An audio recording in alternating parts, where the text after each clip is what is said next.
a.m. to be exact, I was at home with a restless spirit. See, I usually sleep like a bear, but I couldn't sleep that night at all.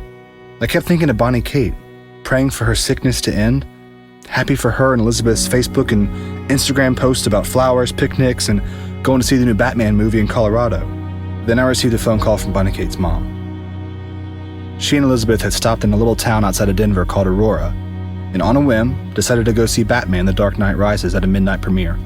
Shortly after the movie started, tragedy struck without reason or warning. James Holmes opened fire on the audience in Theater 9. Bonnie Kate and Elizabeth immediately ducked behind the seats and began praying for their lives.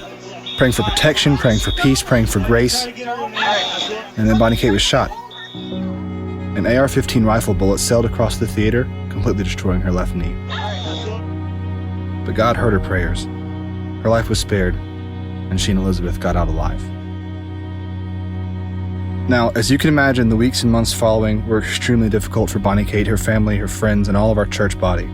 Massive surgeries, unthinkable, relentless pain, physical trauma, processing what happened, mourning with those who did not make it out, wondering why she was spared, nights of bad dreams, little rest, more pain, more surgery, more physical therapy. It just seemed too much, and it was.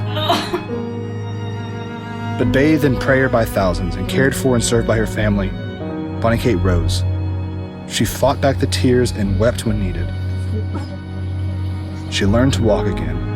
She learned to pray through the pain, to accept joy, to be thankful, to believe in the darkness what she once knew in the light, to rely on her Savior, her family, her friends to soldier on, smiling all the while. Now, she's been in pain every hour since the shooting and might be for the rest of her life. It is a to your core, deep bone, angry, burning, relentless type of pain that drains her nearly every day and night. Yet she continues to rely on Jesus for her strength as she accepts this new normal and shares a story of God's kind grace to have spared her life in such a dark hour. Around us was chaos and craziness and screaming and, darkness and smoke and, gunshots. But in the midst of it all, there was just this surreal, overwhelming sense of peace in the midst of all the pain and the confusion. God was so near. So where was I during all this? Well, I was waiting, remember? But I was also thankful, and I was broken. I was on my knees learning from that dark 1 a.m. phone call that this life is short. And if you can find someone that beckons creativity, service, and a larger-than-life love out of you, and who is willing to forgive you in all your junk, you pursue her with everything you've got. Even when it looks